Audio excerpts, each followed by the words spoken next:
Hello, and welcome to Everything They Don't Want You to Know. I'm Jesse Blaze Snider. I'm here to rip the veil off the secrets hidden by the powerful, the elite, mysterious societies that pull the strings behind the scenes. Together, we're going to uncover truths they've hoarded over, knowledge taught in shadowy halls of Freemasonry and whispered among the most influential people on the planet. As John F. Kennedy said, the very word secrecy is repugnant in a free and open society. And I believe that very much. Secrecy breeds ignorance, and ignorance breeds control. I'm here to challenge the status quo, smash through the walls of this silence that has kept the truth from the light. As Edward Snowden said, the worst conspiracies are open and notorious. This isn't just a show, it's a movement. A revolt against darkness of hidden knowledge, an uprising for transparency. I'm here to empower you with the information that has been kept from you for far too long. So buckle up and prepare to question everything. Welcome to Everything They Don't Want You to Know. Anyway, today we are talking about the Universal Law of Relativity and about how life has the meaning we give it. And I'll let us think about that for a second as we just take a real big deep breath so I can connect to my higher self and make sure I'm pulling forth information, laying this out in the best way possible for you guys.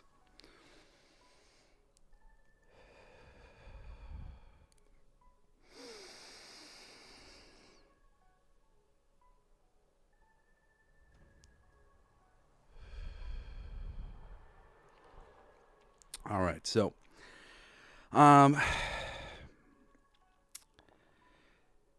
things are only made real by comparisons. We don't really know anything except for what others have known. And so I'll go back a second here because, there's a lot of simple questions that can be dissolved by this simple explanation. We come into a collective consciousness where many things have been decided in the minds of our mothers, our fathers, our friends, the establishment, things we hear on the news, whatever. And then we pick up these things and we tune into what we think is right based on the perspective we hold from that mix of things. Maybe we don't have a mother, maybe we're an orphan, but whoever it is, will form our opinions about the whole of humanity from that and from experience. Okay? And experience can be a tricky mistress because the ultimate spiritual goal is to not have anything be hot button and to be able to get over things, to know that things happen to help us, not because they're here to prove that, oh, well, that's the mistake I made. I did that instead of this. And sometimes there are things that we're meant to learn that are like, oh, there's a practical way to this, that's whatever. But there's a sort of a stacking of intellectual ideation, as we talked about before on many other shows. What came first, the chicken or the egg? The idea for both. The idea comes first. Another way that I can put this comparison thing into practical application, I did ayahuasca many years ago now, and I was shown by Mother Ayahuasca this braid of spirits incarnating to Earth. And it was a very simple sort of manifestation I was seeing. I was seeing all of these souls and their lives on Earth intertwining together. And then I was seeing these spirits on the outside loving them and wishing to come down and incarnate with them. And then they would come down into incarnation. And then there'd be a new wave of souls that would come up. Some of it would be from the previous wave of people. And they would look down at the new souls that had been created, and they would see them, and they would love them. And they would want to come down to be with them. Because they were all intertwined to begin with. And all this, as we said on our very first episode, not the introduction, but all is one. Everything is one. So this creates a braid of intertwining lives and people crossing into each other's existence at various times for various purpose, but it was driven by love. We were coming down here because we loved these things. But we come down here and we get taught all sorts of things. A big one for myself that I had to break, and this is no dig against my mother, but she couldn't help but teach me something by virtue of my nature, because it's always a two-way street. Somebody else might not have learned this from my mother because they might have only taken it as far as she wanted it to go, but I absorbed more of it than somebody else might have, which was she was a beauty. What do you call her? She has she's a barber's license. She's a hairdresser. She does makeup. A licensed cosmetologist. She does fashion design. So she was very meticulous about her appearance, and I was her first child, and she was very meticulous about my appearance. And I ended up taking that too hard, where my inner monologue inside and the way I was like looking at things, I started to look at myself like there was something wrong with me, because I would see her look at me like she needed to fix something. She needed to change my hair. She needed to adjust things. So like I decided to learn from this on whatever level that like there was something amiss with me. And again, not every soul would have this response, but this was the response that I did have.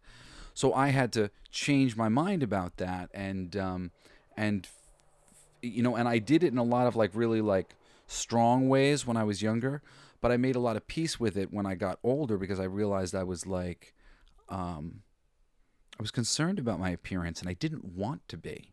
That was the biggest thing. I was like so angry that like I I didn't like agree with my mother. I didn't think that looks were that important, and I kind of wanted to like make a point of it a little bit, and maybe this like polarized me in a way. But this was my perspective. My mom never meant to make me think that I wasn't beautiful. She told me all the time that I was beautiful, but she still was looking at me like there was something wrong. And because of my kind of neurotic personality, I turned this into a oh shit, like this worry that I had. So it's really it's always just sort of like a dance between two people. I was talking to my mom the other day, and she was kind of like blaming herself for some things, and I said, no mom, I said, like, it's not that. I love you, and I'm not saying this is your fault. Nothing's your fault. It's like I'm forgiving myself as well. Like, it's a dance that we did. And like, you did this and I did this, and like, and we've been dancing ever since because of like some stupid thing that happened. But it's not really the truth. It's how we're perceiving it. And really what this is what this whole show is about. Hot and cold are relative. It's one thing. It's temperature. Your perspective on what hot and cold is will be can be very can be hugely different. My children go out without jackets all the time, and me and my ex-wife are constantly like, you guys got to put on a sweater, and they're like, no, demanding no. And we're like, well, you're going to learn your lesson, kind of thing, which is what I finally said. Well, I mean, I had a little bit of a more open mind about it, I think, and I was like, well, I guess they'll learn their lesson, kind of. But I thought they would, and that they'd bring a sweater next time. But no, my kids, like, they're really like the Parker and Cassidy are they've got really light skin, and they're kind of like Eskimo babies, and they don't get super cold, and it's like something in like their genetics or whatever, and it's relative to them what's hot and cold. And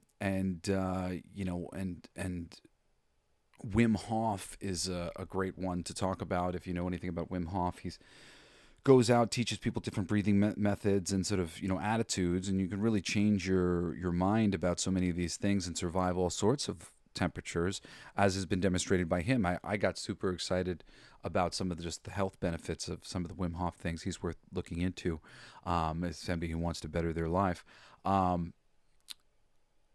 I started doing just turning the water cold at the end of my showers, and I didn't really like it at first, but it quickly, within like a few weeks, came to be something that I really liked, and became like sex, like something that was like an orgasm, like a real released endorphins in my body. Like I could tell it was doing good things for me, and it was a little bit like taking my medicine at first, but it changed my perspective, because your perspective is relative, as is all of your relationships and all the relationships that you have to things. I'm going to go through this show, and I'm going to demonstrate relativity in like all of its different sort of ways that like relativity works. But what I want you to understand, what there is to learn from the law of relativity, and why they don't want you to know this, is because you can break this system. You can recognize what sort of system you've put yourself into, and you can literally crack it down the middle and go, I am not going to put how I feel about myself anymore on this weirdo grid of relativities that have been created for me.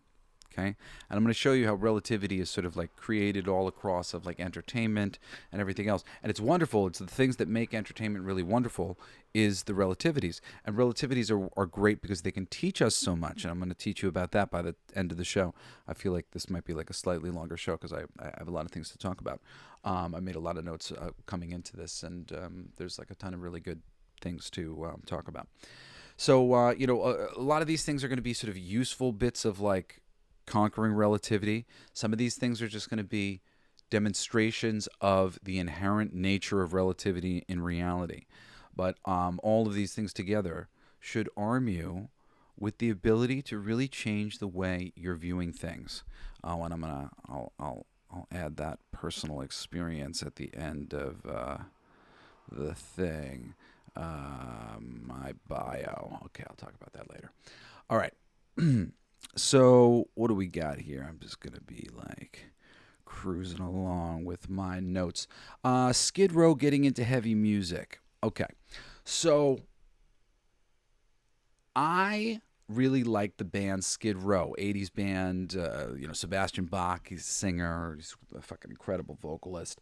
He's a friend of my family's, and I grew up very much admiring him. And that album I loved. And then shortly after getting into that album, and I think I met him, and it was like so cool. And then I heard the second album after that, which is called Slave to the Grind. And it was so heavy. I hated it. It was way too much for me. Then flash forward a year later, after I got into Marilyn Manson and Nine Inch Nails and a couple other bands that were a little bit heavy and are a little bit noisier, I happened to put Slave to the Grind on again. And I loved it. I totally got it this time. My perspective had changed.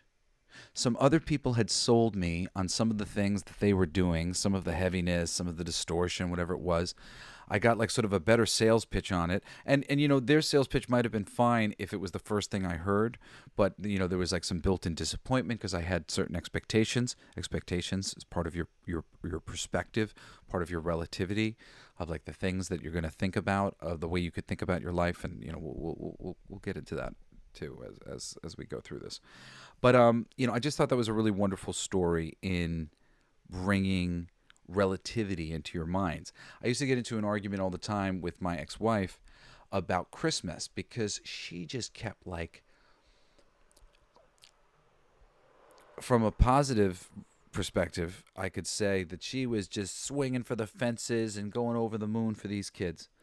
But what she was doing often was creating a perspective for them where from one Christmas to the next, if we weren't continuing this volume of presence and level of presence, it was really going to taper off, especially as the kids got older and they started getting smaller presents, and Christmas was going to be a really disappointing affair. However, the kids didn't currently have a crazy perspective about what their Christmas was, and there was no need to make it a 12 this year because the next year's got to be at least a 13. Let's make it a 6 this year and an 8 next year and a 10 the year after that.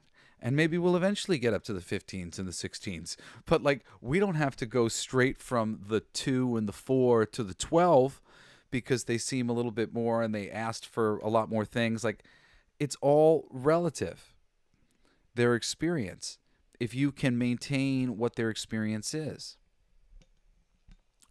I used a lot of a teacher named Abraham Hicks, who's a channeler. She goes around basically teaching about the laws of attraction.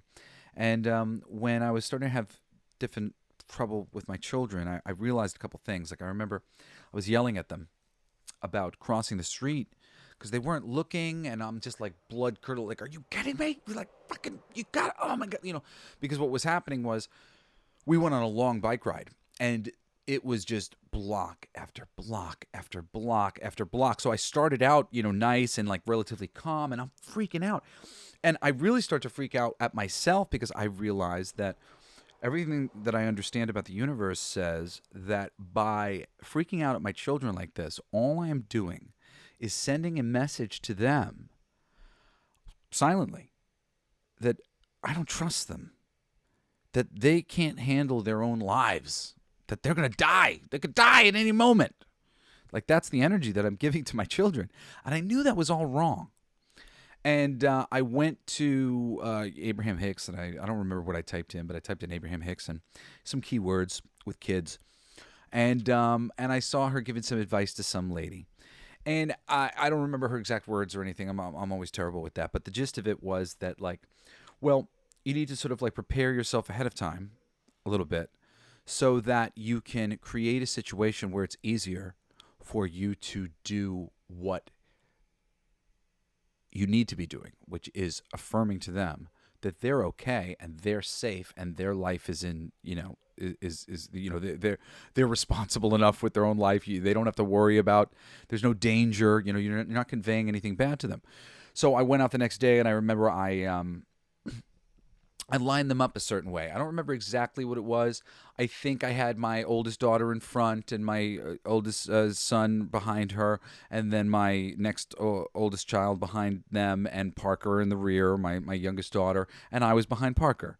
And I stuck behind Parker, and I trusted Logan to lead the way and do the thing, and it was great. And I didn't have to yell at them, and like it was awesome. Like it was just I organized it so that I really mitigated those troubles a little bit, and had my kind of group of kids helping a little bit, and I changed my whole perspective on it to a different relative perspective of feeling prepared for the calamity that I knew was going to happen.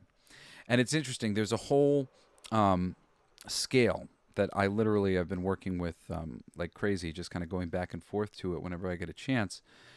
Just kind of looking at it, governing where I am on this scale. And the scale starts out at the bottom feelings, the lowest feelings, shame.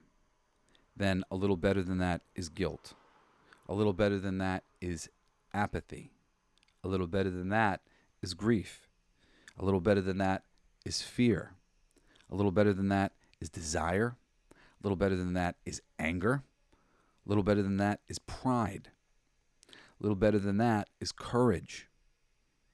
A little better than that is neutrality, which was where I found myself so much, or at least feeling there, because I am actually, I would say, on the next two levels, which is willingness, and because I am very willing, and acceptance, because I have accepted, and I think very much last night, my last meditation, I accepted very well, very much, and now I'm on to meaning, and I think I've been finding a lot more meaning. It's been hard for me to attached to love as much as I would like to, which is the next, and these scores, 400, 500, and I forget what scale, that this had been measured on, but these were feelings that have been measured in people's bodies in sort of the lower frequency feelings and higher frequency feelings.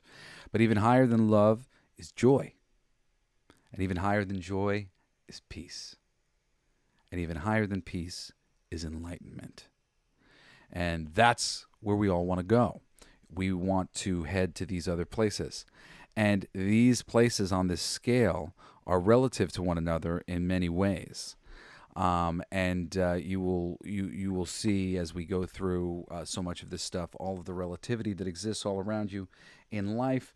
And I mean, really, if you want to be a good writer, on any level, you're creating things, relativity is the place that you should generally be creating from. Usually inspiration and then relativity to your inspiration. So I talked about presence. Talk about pain. So pain, I have a lot of tattoos. Tattoos is a really interesting process. Tattoos will really change your perspective on pain. As a kid, I was scared of needles. I sit there and I get long tattoos all the time. I actually came to find out that my really good friend who was doing a lot of my tattoos, he was going too deep. He was making me bleed really bad, and so I had some really painful tattoos. First tattoo I ever had, first tattoo I ever had was my wedding band for my last marriage. The what is it? The first tattoo I ever had. Oh, the first actual tattoo I ever had, which was like, cause my the first tattoo on my ring finger was just like some letters. It hurt, but like it wasn't like, it didn't seem overwhelming, I guess. And when I got my first real tattoo, like it really overwhelmed me, sort of like what I was going to be dealing with, to sort of like get it done. And I didn't even like think anything or anything, just sort of like I made peace with it. And then I fainted. And it was crazy. And Mike, my friend said, that happens a lot with, people when they get their first tattoos. Now I know also that he tends to go a little deep, and they went very deep on me, and my, like when it would rain and humidity and stuff would bother my tattoo. But boy, do I have a relative perspective on pain, especially too. I woke up at 30 dealing with chronic body pain, and I've dealt with it ever since. I'm working on dissolving all of this, and it's much better than it used to be. And and I even saying that out loud, I don't like to say that out loud, because we don't need to talk about these stories that have led us to this place of me thinking that I'm injured, essentially. But through getting my mind right and sort of applying the proper application of remedy for myself, things that I think will be of benefit, like if you think it will be of benefit, it probably will be of benefit, doing the things that feel good to you and feel right to you for your pain. But there was a study a long time ago about pain and people's reaction to pain. And my one takeaway from it was this one sort of anecdote about, they were giving people these like terrible pulses of pain, like just like bang, like a real short thing of pain. And when the people described the pain, it was like, oh my God, it's the worst pain of my life. And then other people would get the exact same terrible pulse of pain, and then the pain would decrease, but it would continue, but it would decrease over time, and eventually there wouldn't be much of it, and it'd be done.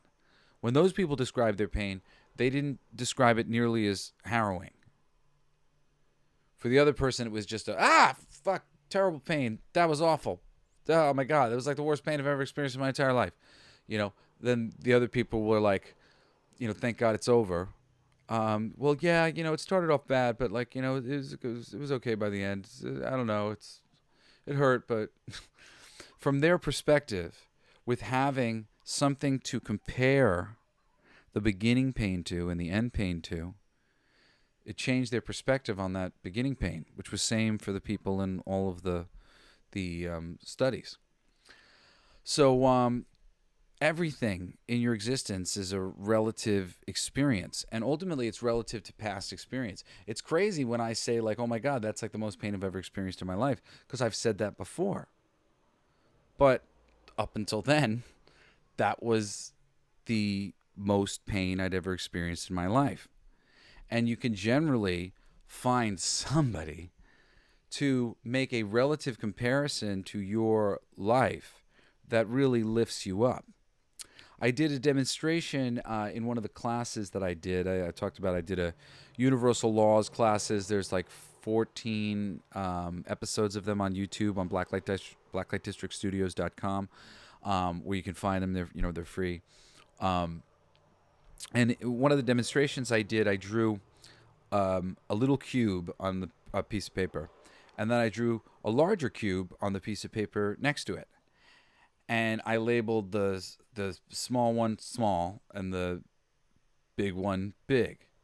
And then I drew a gigantic cube on the paper next to them. Something that just dwarfed the two of them. Something that made the two of them look relatively similar in size compared to how big this one was. Now, there was one big one and two little ones. You see how easy it is to change perspective. If you're a fan of wrestling, you see all the time the way they change people's perspectives. This person's getting booed. Okay, now they're a heel. Now they're a good guy. Now they flip them back and forth, right? Because there's a relative experience here. All right, eating food. Um, I hilariously wouldn't like try anything. Was very myopic with what I would eat. Still to this day, I'm a little bit like picky. Like I will try things and whatnot, and open myself up and try new things. But I do tend to stick to the things that I come to enjoy. But I did not have a lot of options for a while because I was fairly myopic in my food eating. And I remember my father getting very upset with me because, well, his feelings were hurt because he was always trying to get me to try food, like, and like and in a nice way. A lot of times, just like, this is really good, you should really try it, kind of thing. Sometimes not in such a nice way, but like, he was just trying to expand my horizons. It's positive. Try new foods. There's healthier things to eat. There's so many reasons why a father wants their child to eat new foods, but I was resistant. And some of my kids are resistant now.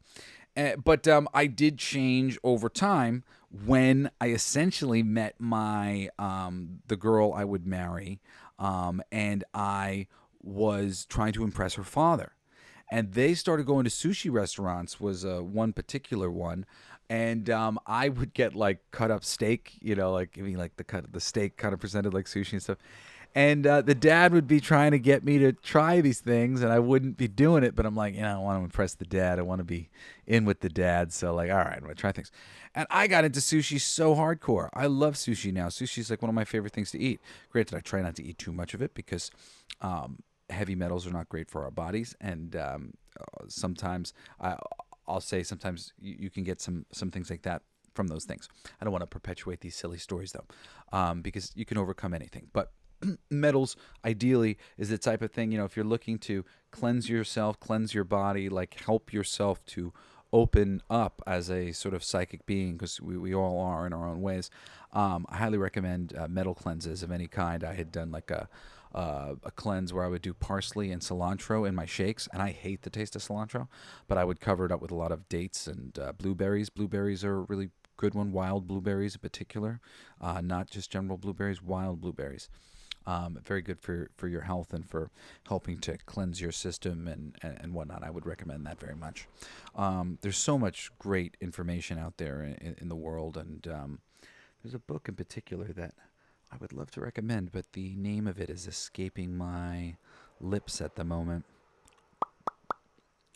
When it comes in, I lost a lot of my books in a fire a long time ago, so I haven't actually looked at the book. But it was on my bookshelf, and I would go to it for everything. If it comes to mind, I'll share it. Or maybe I can try to look it up later. So eating food, I love sushi now. I love all sorts of food now. My perspective has completely changed relative to my old perspective as well. Getting jumped mugged. I wanted to talk about, like, if you say you get jumped somewhere and then you have to like walk by that place after work every day, your perspective on that place may change over time. The first time you go back, it immediately reminds you of the thing. Second time you go back, it still reminds you. I mean, if you're really holding on to it, it'll remind you forever maybe. But perhaps at a certain point, you stop thinking about it, because a friend shows up one day and you don't get a chance to think about it, and it breaks the cycle, and now you're not thinking about it. But then you get mugged again in like the same spot. Now you're like traumatized. You can't get it out of your mind. You feel like, oh my God, there's something about that spot, Or there's some other lesson that there is for you to learn, which there probably would be. But this is just an example of your relative perspective. The first time you walked before you got mugged, what was your perspective on walking home from work? Like, no big deal. I did this a couple times. It's been fine. Oh shit, I got mugged. Now, every time you walk home from work, what's your perspective?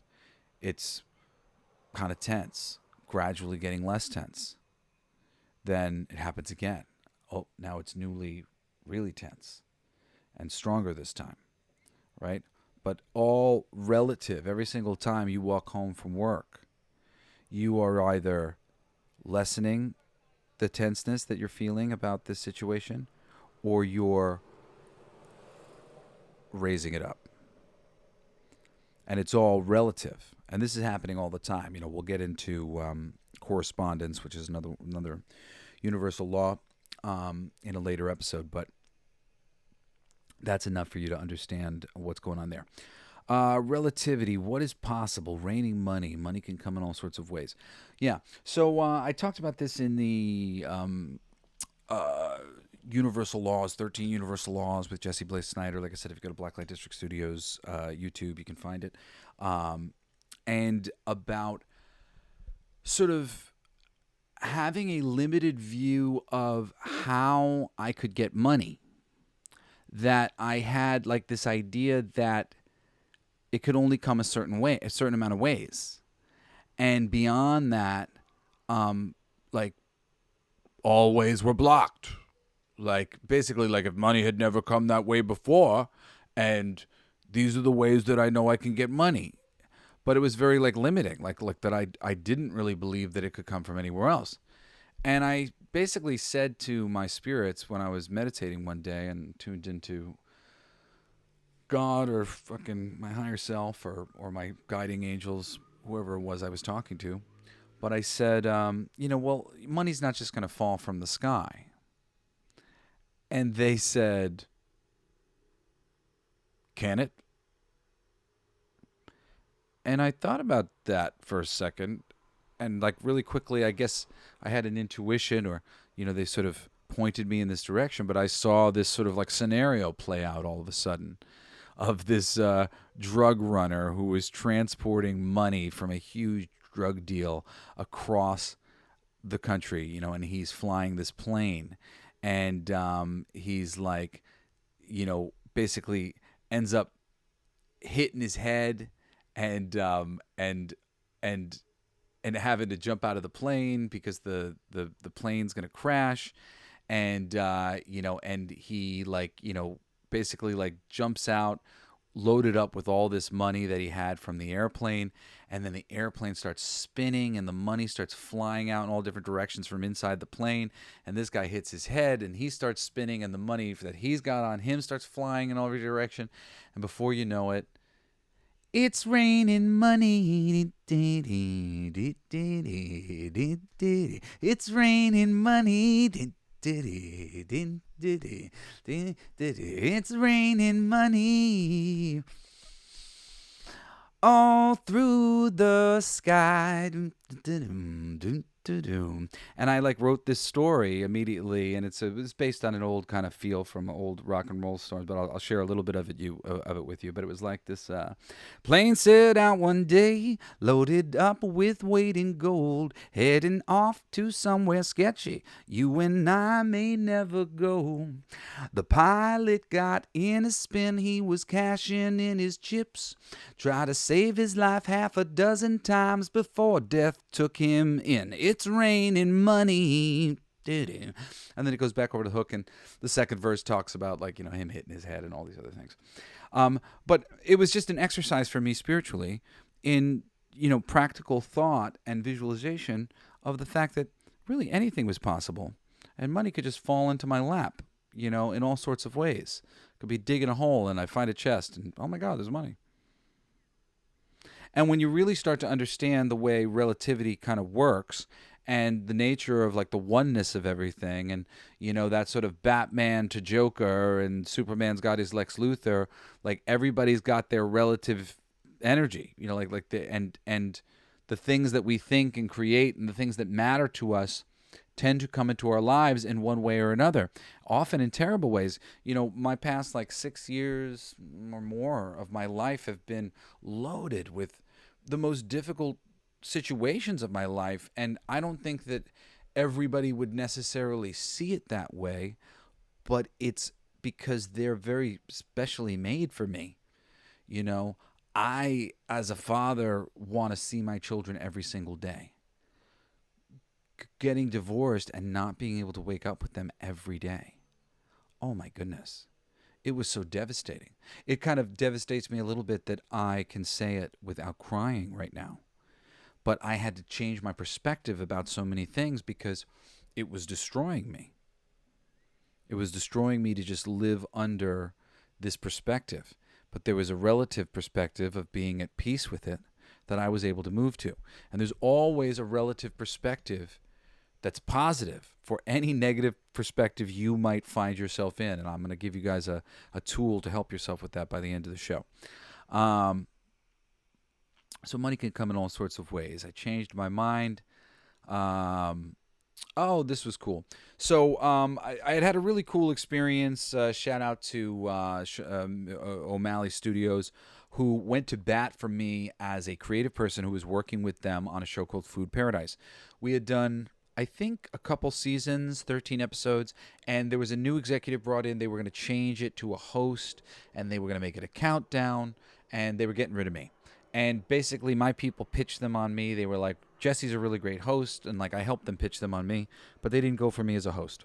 Later, they got into a contract dispute with the person, and once again, my wonderful freaking friends at O'Malley said, well, we can bring in Jesse, and we would save a whole bunch of money because he's doing the voiceover instead of doing the hosting thing, and we could do it without the hosting angle that you had in mind. And they were like, sold. And so I got the job again. Well, right after I had that change of perspective with the it's raining money and changed my mind, I had a practical result. My show got picked up for 65 episodes. I said our previous seasons were 13 episodes. So our next season was 65. And it's because a new executive came in. They loved the show, loved me, loved O'Malley, like they loved us together. One of the reasons why the show is as wonderful as it is because it's very organic in that, I'm a people pleaser. I'm always trying to be as organic to the process as possible. But they honored me by being organic to me. They hired me because they saw I was capable of telling a good, bad joke. And I was going to talk about this later, but this is a really funny way to segue into it because it just relate to Food Paradise. I beg you to watch Food Paradise and tell me it's not a fun show. And a lot of the fun and the smiles of it come from the way they are cutting the show to interact with me and the way I use relativity to always get the best out of every joke. Because a surefire way to be funny is to measure how funny you think something is, and depending on how good you are at this, you will be able to do a really good job at delivering the jokes in ways that will get the most laughs. The better the joke, the more deadpan you can deliver it. The more straight, the more small. It's great. Just leave it there. The more finesse it needs, or like whatever, you deliver it with more, energy or whatever to back up something that requires a little bit more energy to go with. The more finesse it needs because it's awful, you ham it up in a way that is a wink to the audience that you're aware of how terrible it is. And you can measure that. Like the worse the joke, the more hammy and ridiculous you'll see my performances. Because I need the audience to know, I'm sorry, it's not my script, I'm just reading it. Which comes across to the audience as, this fucking show. And lets everything be fun. And it works in any variety of things. If you're telling a really terrible joke, but you're telling it with a knowing of, isn't that a terrible joke? The audience, the person who you're talking to, they know that you know, and they're not laughing at you, they're laughing with you. We both know what we're looking at here. And then when you have the jokes that really work or things that are really good that make you laugh, you just kind of let those guys fly by and let them be genuinely funny and shock and surprise people. But you can adjust relative to the quality of the joke and what level of laughter you think it might imbibe your delivery in the voiceover alone. So, and that was something I did all the time. But anyway, this was the most wonderful thing. This new executive got brought in on top of the one that had almost fired me. New one, loved us, and she orders 65 episodes of the show. I didn't know that was possible. Like every season had been 13. My brain was thinking 13, but I had just opened myself up to the fact that there was all sorts of possibilities and that money could come from anywhere. All of a sudden, I was making really good money with Food Paradise. We got a few 65 episode order seasons. I think 2 or 3. We had 201 episodes all told, so it might be 3 episodes of 65 order seasons. Like, that's crazy. So I'd opened myself up to the idea of anything could happen. Money can come from anywhere. Okay. Relativity, relative. Just like looking at like sort of like the word the universal law of relativity. How do you break that down? Relative. It's my relatives. How things relate. It's really, about perspective and how things relate to each other, see each other. We tend to view our fathers as larger than life because we start out small and they're big. We go out into the world and we won't see those other people as quite so big because we're big when we meet them. I had a great story that I'll be skipping later about the Beastie Boys and how they frightened me when I was small. I used to watch the music videos all the time when I was a little kid because, for those of you who don't know, my father's Dee Snider for Twisted Sister, and he wasn't around a lot, but my mom would put on his music videos and she'd say, Daddy's on, Daddy's on, Daddy's on, and I would come watch the videos. And then I would be sitting and watching different videos, and there was certain ones that really, connected with me in visceral ways. And one of them that did was Beastie Boys, and Fight for Your Right to Party, which as a child seemed like so aggressive and kind of scary, and these big guys. And I remember watching it as a teenager and I was like, what the fuck? These are the Beastie Boys? Because like the name Beastie Boys for me as a kid, and me being a kid, seeing the Beastie Boys, they were adults and they were kind of a little scary maybe, but I kind of liked the power that they had, but then turns out they were a bunch of like dweeby dudes from New York. So, so that was a funny perspective change, moving through this relativity, right? Unspoken disease, growing in tandem, how we relate to each other. Oh, yes. So, I said last week we spoke about everything have a unique vibration, and we spoke about everyone being one. Now we're going to talk about everything being related to each other. So, this unspoken disease, growing in tandem. When we get into an altercation with a friend and we don't say anything, we leave, but we are connected to that friend. And any energy that goes into us thinking about this moment and worrying about it, any energy that goes into them fussing about this moment, we feel. And we end up relating to each other, sort of mirroring each other in one way or another. When this thing finally comes to a head, whoever feels like they were wronged is going to be admitting that they have harbored feelings of being wrong for a long time. The other person, though unconsciously knowing that this was true because we're connected, is devastated because on some level they knew, and feel blindsided and hurt that this was being hidden for so long. Who did you tell? Who did you vent to? You've been going through the universe feeling bad ways about me. Now I feel like I'm supposed to feel ashamed. I'm supposed to feel all these things, right? So what does that ultimately mean? It means the best time to address something, and I tell my children this all the time, is as it happens. If somebody disrespects you, don't let it fester, because that becomes an animosity and a rivalry. Standing up for yourself is very simple. Something is said and you go, hey, I don't appreciate that. Can you not do that again? Done.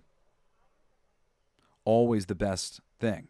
Because you guys will turn into relativities of each other. Happens all the time on the internet. Is like somebody posts a thing and things are always either, essentially in 3 conditions. They're at rest, or they're building, or they're waning.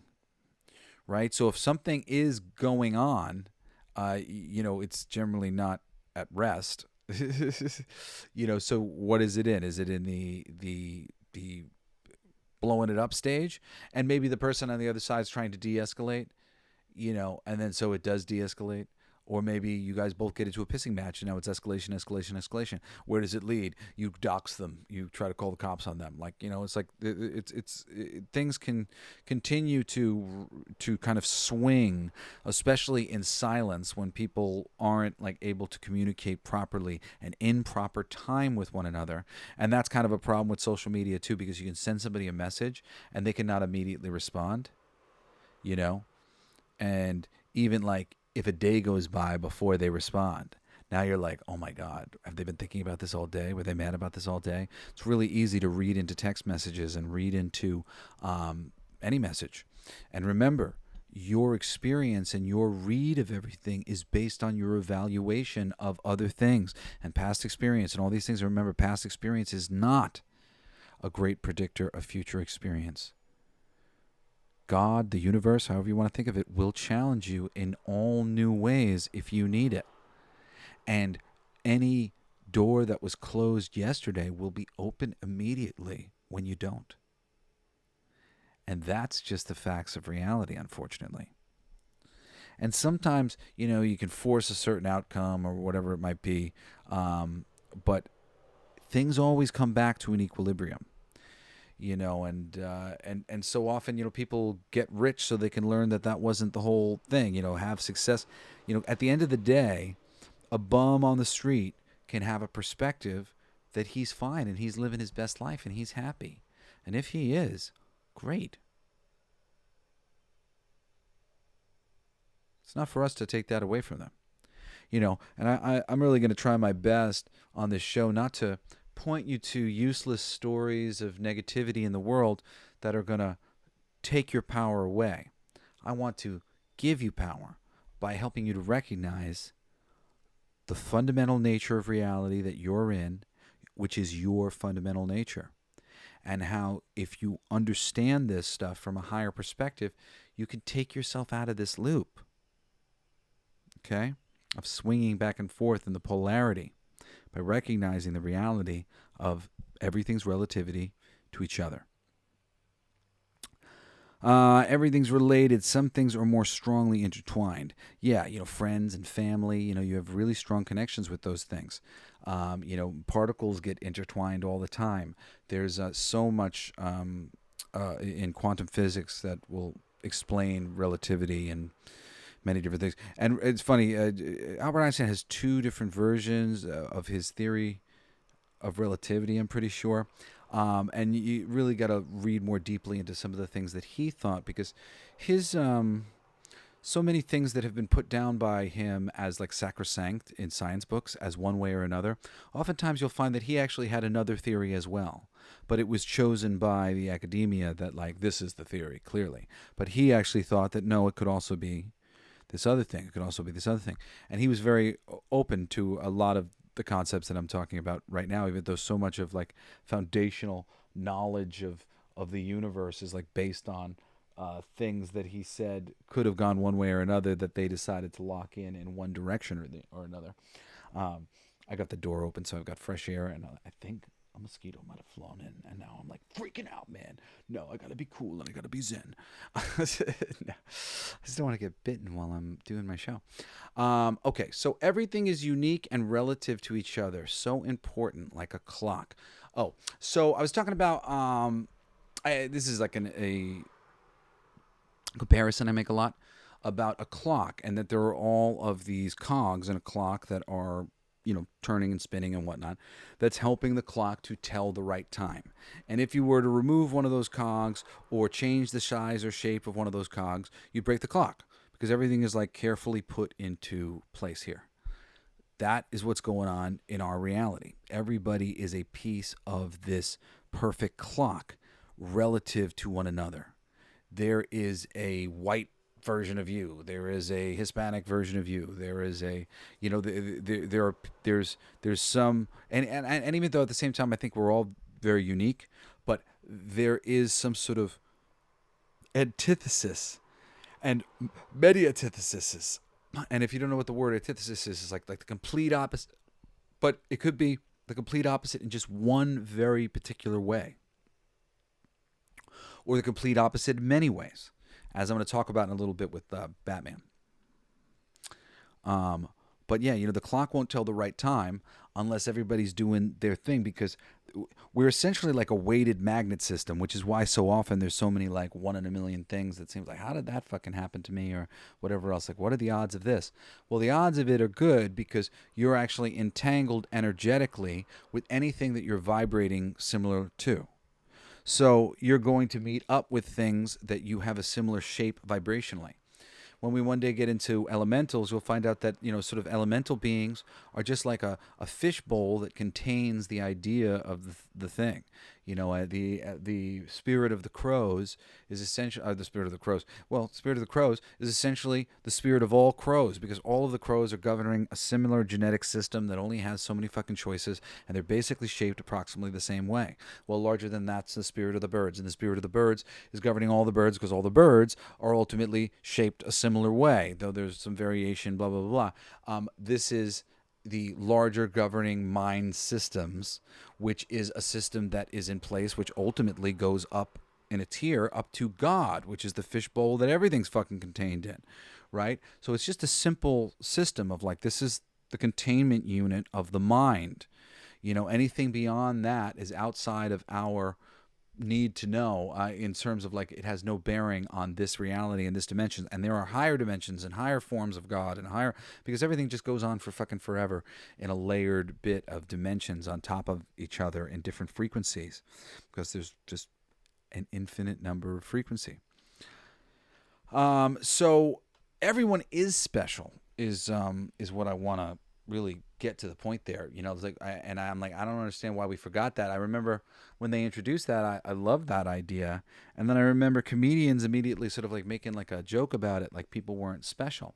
And look, I get it. Sometimes I'll meet somebody in a, like a lift or something. And I'm talking to them for a little bit. And whenever I'm trying to get to know anybody, I'm always trying to get to the heart of who they are as a person.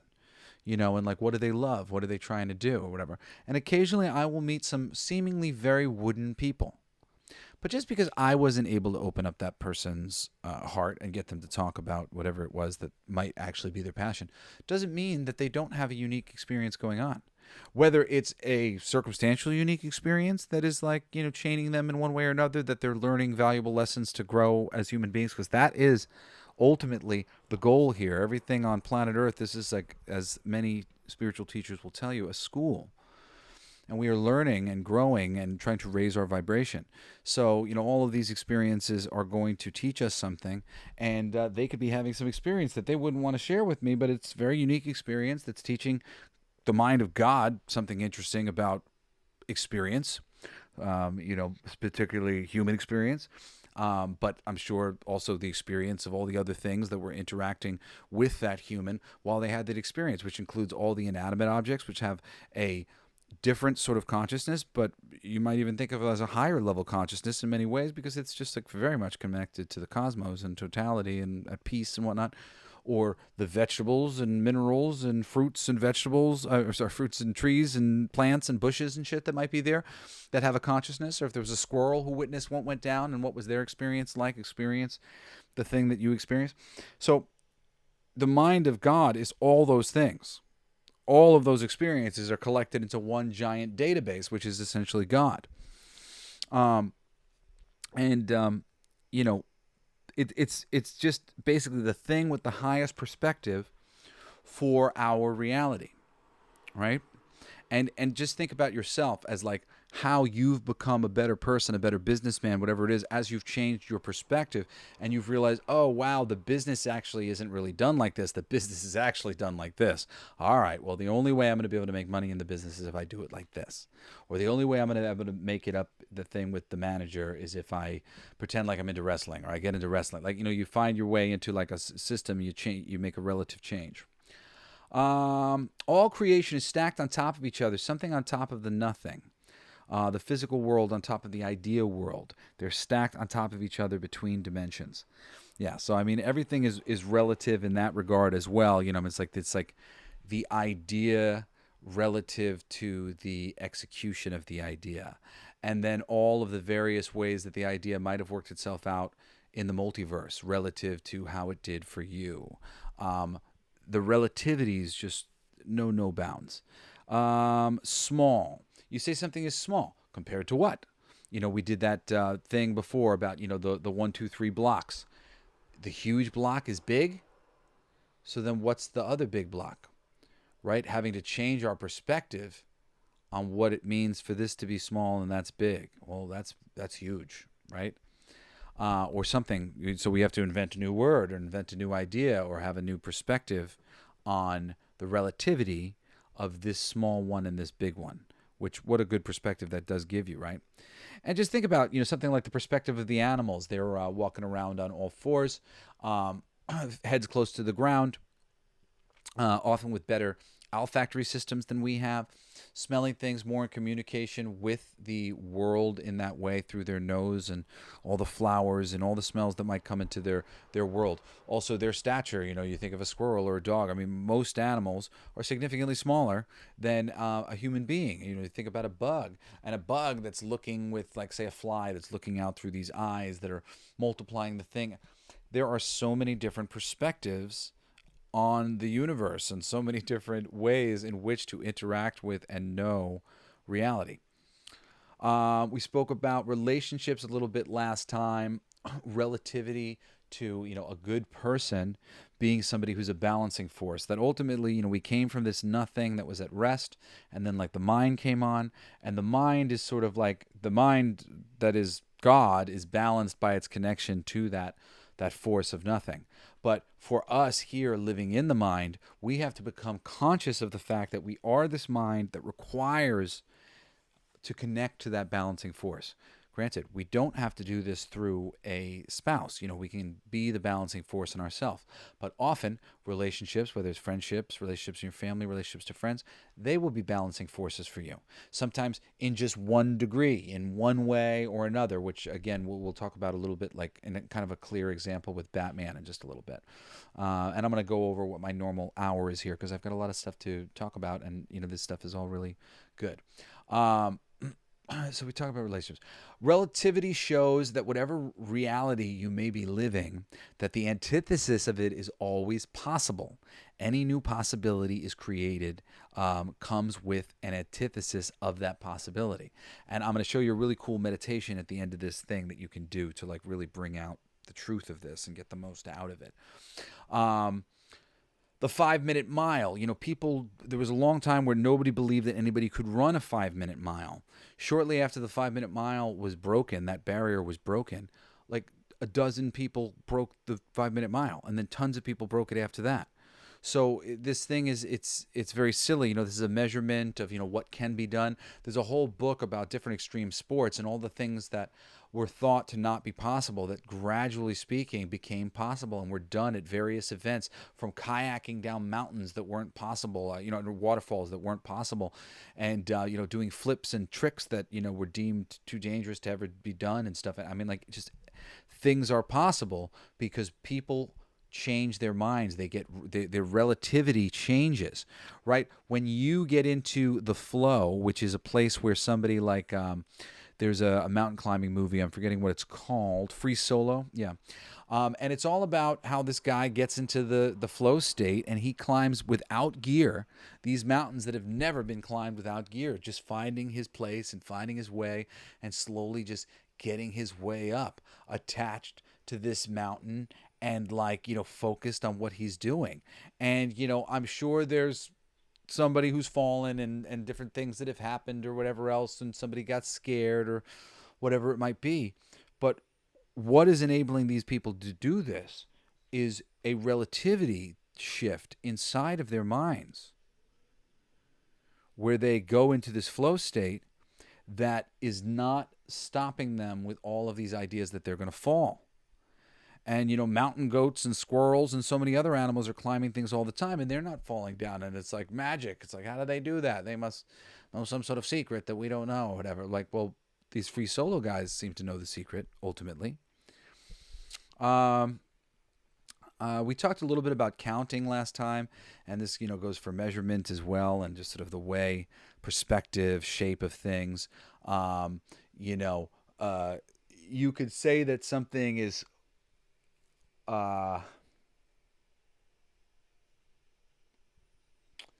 you could say, I'll just be an hour. Or you'll say, 60 minutes, man. An hour kind of sounds a little bit better. It's just an hour. 60 minutes, 60 minutes, whoa. Right? And there's a lot to that in terms of, like, when people do pricing. And they'll go, it's $9.99, because it's not 10. And this is the relativity in people's minds of the way they're looking at the one thing. Well, it is 10. It's 9.99, but it's not 10 yet. One more cent would require it to be 10. It's just under 10. So now we're interacting with people's minds about the relativity of this price to get them to be feeling better about, ooh, okay, you know what, I'll spend 10 because I feel like I'm spending 9. Bring the type of relative energy into your life that is balancing. Yeah, I mean, we talked about that with like the relationships and stuff, but also you can do this consciously. We were talking about, it's like you can have a story about how you're not good enough and all this stuff. And I'll be jumping ahead a little bit. But I'll talk about my bio. Okay. I had written my bio for years from a perspective of failure, where I was kind of trying to like prop up my accomplishments in music and comic books to match my abilities. And I mean, this is something that like everybody's fucking doing. And then I would leave in the back the incredible accomplishments that I had in my life in general with everything.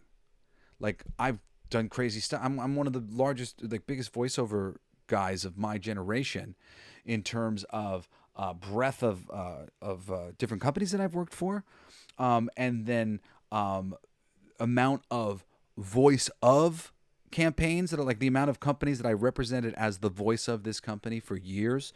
And then working in different industries within voiceover. I mean, and I got hired out of college by MTV2, and I'm not trying to impress you. I'm not trying to be a jerk here.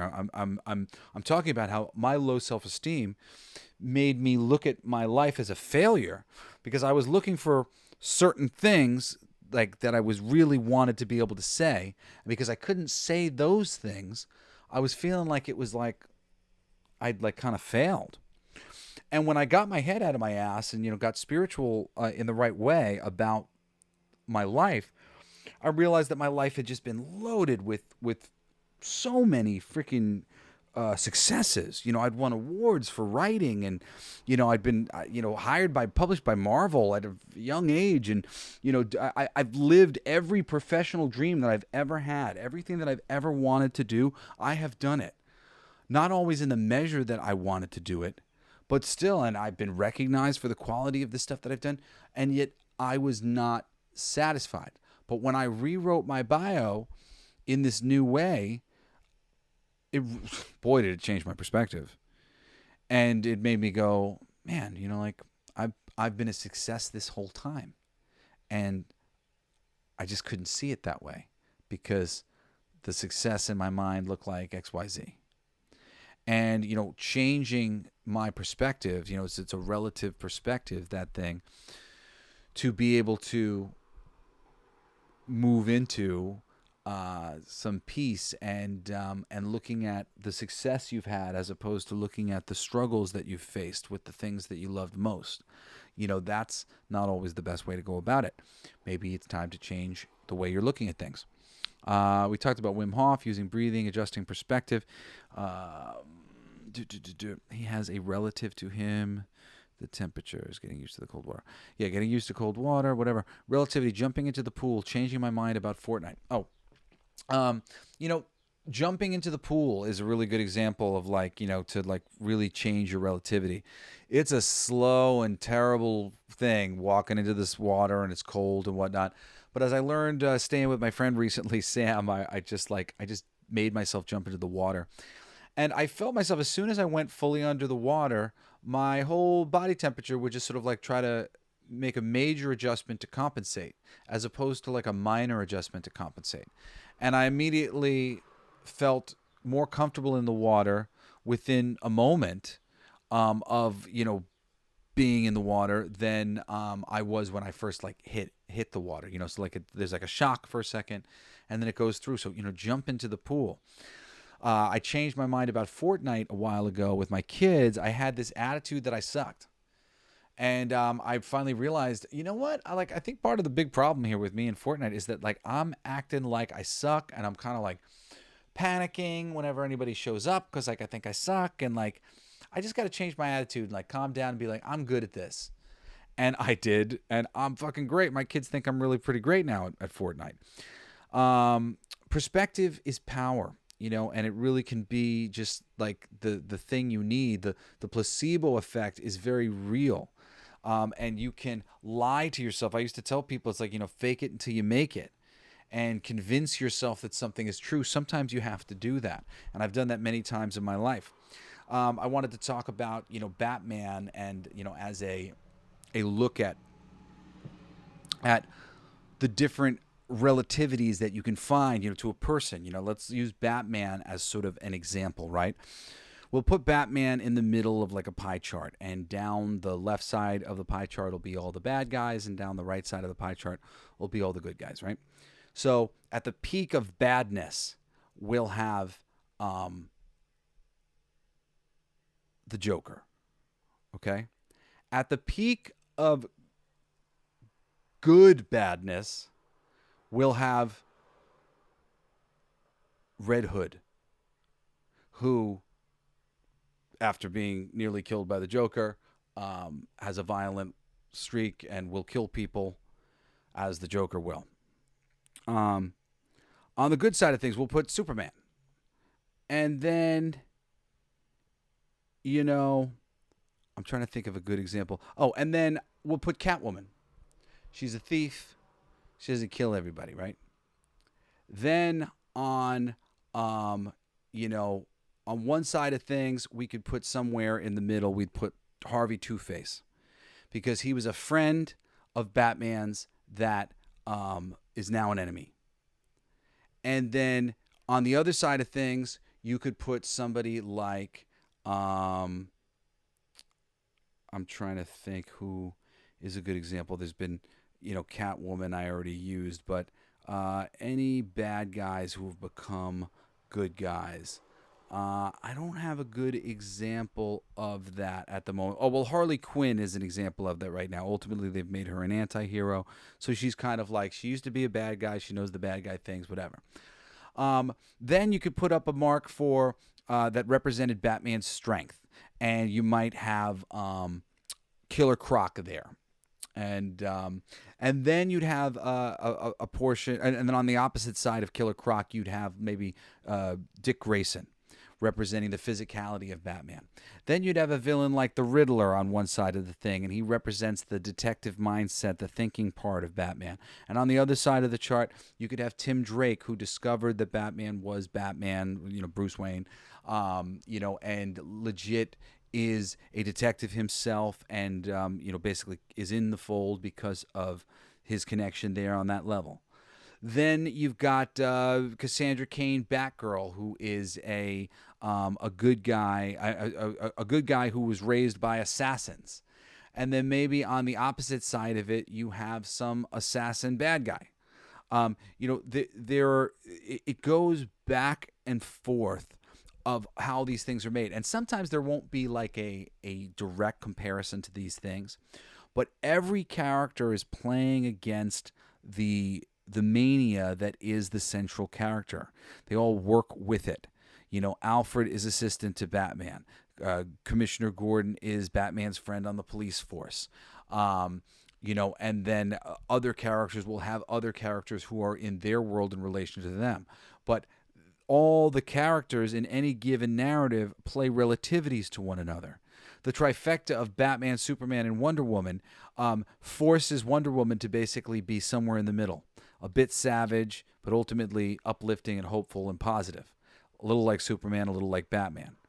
You get Green Lantern and Oliver Queen, Green Arrow, where they were depicted as sort of Republican Democrat back in the day, with Black Canary or whoever might be there being a central force to the two of them, when they had another person. The Justice League in general, the Avengers, Captain America to Iron Man, an industrialist versus a soldier, technology versus organic physicality, or the peak of human whatever in theory. There's a lot of relativities that go on within these things. When you see the X-Men, the best team or the best teams from all those 90s, not X-Men comics, but Image comics and whatnot, there'd be one big guy, and then there was one little guy, and then there was one guy who was kind of furry, and then there was like some this chick, and then that chick didn't. The chicks didn't look exactly alike. One chick looked like this, and the other chick looked like this, and then there was a guy who kind of looked like maybe he was the leader because he was in the center, and he was. There are some tropes to this whole thing, but it ultimately all plays to relativity when it works, how they correspond with one another in the way they look. Of course, like the more you play to that uniform look, the more they'll look like soldiers as opposed to a unique group of complementary things. Batman and his villains, you look down the line at somebody like Scarecrow, and Scarecrow is a match to Batman's fear that he inflicts upon the other heroes. Well, here's a guy who's actually the fear. Here's Man-Bat. He's representing physicality of Batman, but he's also representing the actual motif of Batman. Hugo Strange, he's representing the shattered psyche of Batman being attacked directly. Trying to think of a couple other Batman villains off the top of my head. Penguin is a rich industrialite gone wrong. Like what if Batman, wasn't so handsome and looked like all the other people to a certain degree. And then, there's things like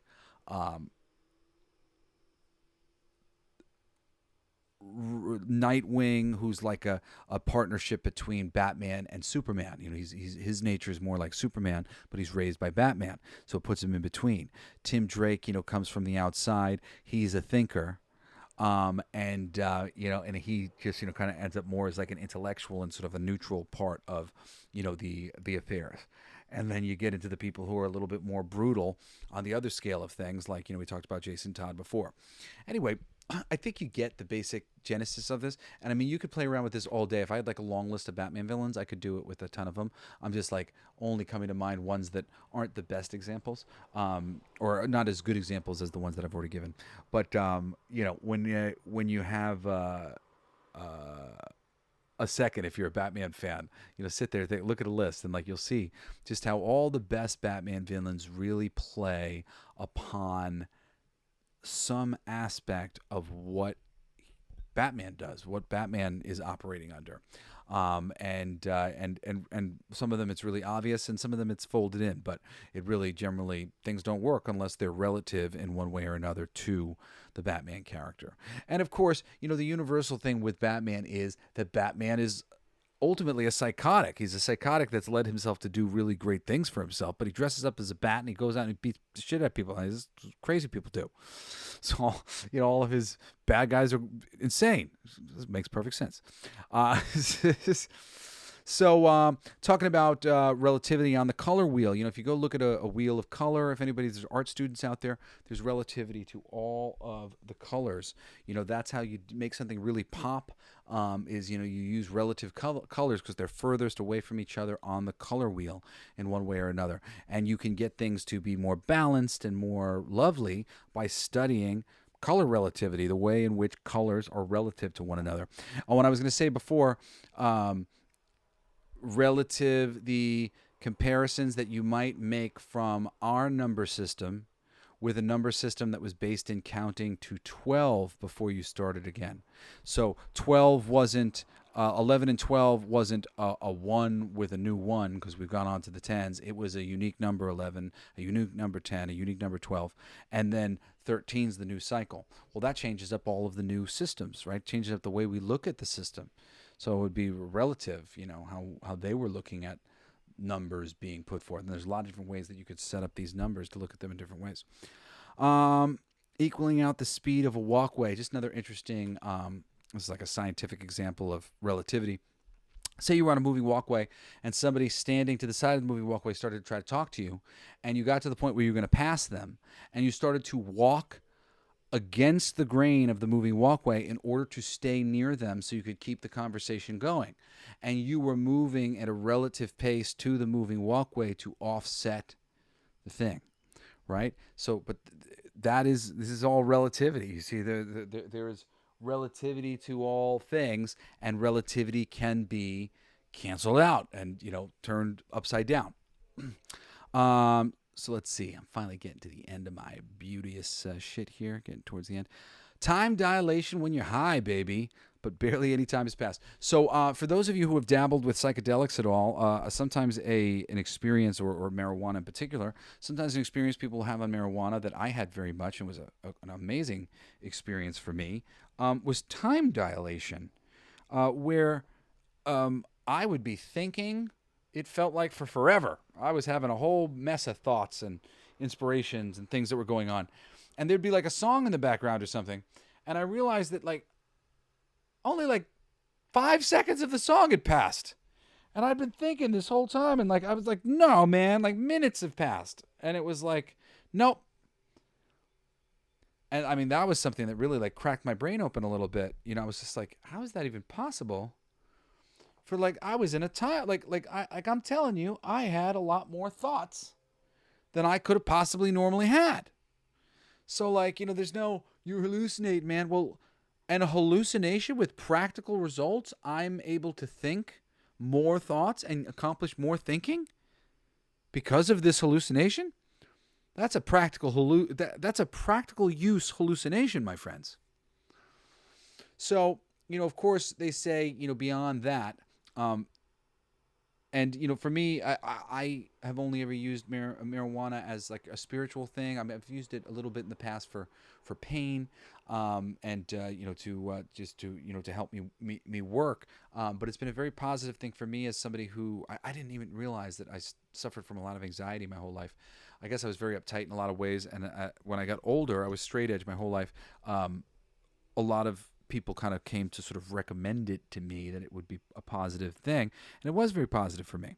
And I learned a lot of smart things from it beyond just like being able to like get a hold of the fact that I had anxiety and the way I was thinking about things was too crazy. I mean, you know, with the anxiety, you start really playing terrible games with these relativities, especially if you're an overthinker like I was and still am, but am, you know, getting much better at that. Of course, we say time flies when you're having fun. Relative, you know, time, it's, you know, it's a relative experience. I'm having such a good time, and then it all goes by, right? Because when you're sitting there and you're like, oh God, I don't like this and I don't want to do this, it takes forever. You know, I learned that when I was a kid very early, that I would just work as hard as I could at any job that I was at. Whenever I was there, like I wouldn't even take breaks because I felt like taking breaks made the day take fucking longer. So I would just keep on keeping on, and my day would just fly fucking by like it was nothing. And I'd make a little bit more money, and then I'd go home, and I'd be like, well, there we go, you know, on to the next day. Because time is relative, and time flies when you're focused and you're doing something. Everyone's individual experience is unique and important, and there should be no shame in them. Yes, everybody is special. Because everyone is the star of their lives already. And if you're down in this one, you were up in the last one. It goes back and forth. So, you know, there's no like looking down at a homeless person or whatever, because in their last life, and you don't know that, but in their last life, they were rich. Or at least in some life somewhere down the line. And I mean, last is relative perspective, because all these things are theoretically happening in tandem. And I can barely really understand exactly how that all works, but that is indeed how it does. And we have different systems that we've gotten ourselves into in various lives, and we can unravel them in this one, in the one that you're in. So, you know, this is the trick of it all. I talked about my bio. Get rid of that. Jim Carrey and their actors changing perceptions, moving into relative positions. Yeah. Nobody could have told you that Jim Carrey would be like a serious actor, you know, like he is now at the time when he first came out. You know, Siskel and Ebert trashed him. You know, they came around to basically, you know, change their mind on that. But at the time, from everybody's perspective, that wasn't possible or whatever. And he took what was a relativity to what he was doing, and he made it a reality. And all relativities to whatever possibility you are in are possible.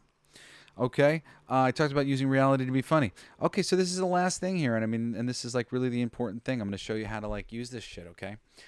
So I wanted to repeat, you know, relativity shows that whatever reality you may be living, that the antithesis of it is always possible. Any new possibility is created comes with an antithesis of that possibility. Okay, so I want you to think with me right now, okay? I want you to think of what makes you sad, and just think of what makes you sad for a second, but key to the feeling of being sad, okay? And now try to amplify that sad feeling. Feel even sadder, okay? Take it even lower. Feel even sadder. Feel even sadder. One last one. Even sadder than that. The saddest thing you could possibly have. Just like, this is just, everybody's dead. Everything's awful. This is so sad. Now, think of the complete antithesis of that sadness. The joy that is on the top. The opposite of that. Did you feel that? Did you feel yourself move down a scale of how sad you were? And that scale of sadness created a scale that on the other side of which is joy. Low joy, higher joy, higher joy, higher joy. Joy that is equal in measure to the sadness. You can do that for anything. You can do that for your greed or your guilt or your anger. You like feeling anger, that angry as you can possibly feel, as joyful as you can possibly feel. You can take these negative emotions and you can literally bring into reality through a meditation. Like I sat one day and I did like all of them, and I do anything that I think of that comes out. I'm like, okay, I'm going to feel that emotion as terribly as I can, and then I'm going to feel the antithesis of that emotion. One of the ones that I like to do that's a real obvious one is feeling poor. I feel like I don't have enough. Lack.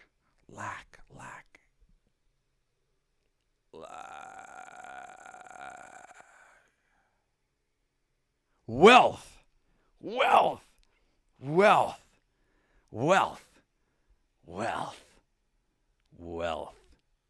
Now that you know what wealth feels like, and you didn't have to feel wealth in order to feel it, you just needed to know what lack felt like. Because it's all relative. Because you could have nothing, but relative to your position, you feel rich because you used to be living in a box, and now somebody let you live in their backyard. And there's a relative perspective to every perspective that makes whatever moment you're living in the greatest fucking moment that anybody has ever seen in their life. From the right perspective, you're alive and you're hopefully healthy, or you've got somewhere to live, or you've got a friend to talk to, or you've got a little bit of money in your pocket, or you've got a job, or you've got a passion, or you've got something. Everybody's got something. And if you can focus on those things and live in the reality where you are joyful and you are happy and you are wealthy, that is how you do it, my friends. There was a great thing that was said. I don't remember who said it, but it was said, when you look in the mirror and you want the reflection to smile, do you try to force the being in the mirror to smile, or do you smile to change the reflection? When you smile, it changes the reflection of the world around you. I'm telling you, when you believe you are wealthy, really believe it. When you believe that only good things happen to you, really believe it. When you are focused on that at all times, that will be your reality. And I have seen this work out for myself in a myriad of ways. Still not every which way that I would maybe hope, but that's part of the thing too. You have to not concern yourself with the exact outcome, the exact results. Wealth. We want the opposite of lack, right? But it doesn't matter how we get it. The money could rain down upon us. A drug deal could go wrong and somehow the money ends up in our car. There's so many ways that things can happen. So just, focus on that.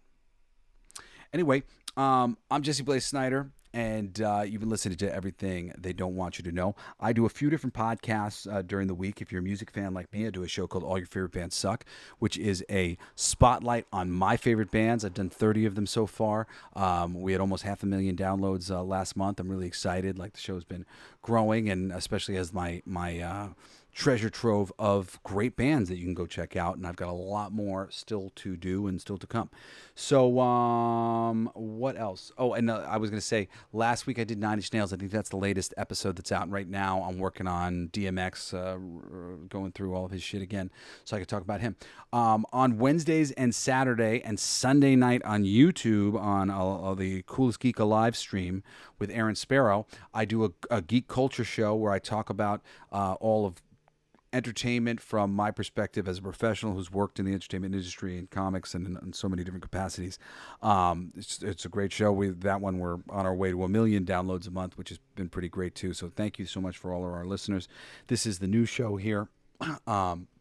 And I'm really grateful that you're listening this long to the end of the show. I really appreciate it. You can always email me at jesseblaze@jessesnider.com. Love hearing from you guys, and especially would love to hear from people who are listening to this show and questions that you might have. And let me know if I am explaining these things in the right ways and helping you to understand things better. I would appreciate getting your feedback about that. So hit me up. And, just if you love me and you appreciate me doing this for you guys, ultimately as a service, I mean, for whatever long it takes to make any money on this show, I have a band called Dilf USA, and we are really awesome and funny and fun. We're putting out a new music video, which might be out by the time you hear this, called We Want Some Pussy. It's a mashup of Two Live Crew and AC/DC's, it's AC/DC's TNT, but with Two Live Crew as the cover song for We Want Some Pussy. Anyway, it's a really funny video, and I'd love you to check it out. If you go to the Dilf USA YouTube page, you can find our other videos. They're very funny. And I make comic books. I have a company called Blacklight District Studios. If you go to Blacklight District Studios on YouTube, you can find some of the promotions and stuff for some of the comics, but mostly you find a lot of music from me as Jesse Blaze, as a solo artist. But my new Kickstarter is for a book called Fucking for Our Future. It's very funny, very subversive, titty book, X-rated, whatever, but it's very funny, and not what anybody expects it to be. Very innocent and very cool. So I highly recommend you checking that out on Kickstarter, or just looking up anything that Blacklight District Studios might be up to on Kickstarter. Our next campaign is going to be King of Kings #2, which is a book that I did about religious figures in a battle of the bands, fighting to decide the reigning religious ideology of the day. So lots of you who are listening might be very into that. There's some back issues available on our store, on our website, which is www.bldsts.com. Anyway, that's all I've got for you today. I hope you will join me again next Friday, for another fucking awesome episode of Everything They Don't Want You to Know. I'm Jesse Blaze Snider, and I love you guys. Care Bear Stare. Peace.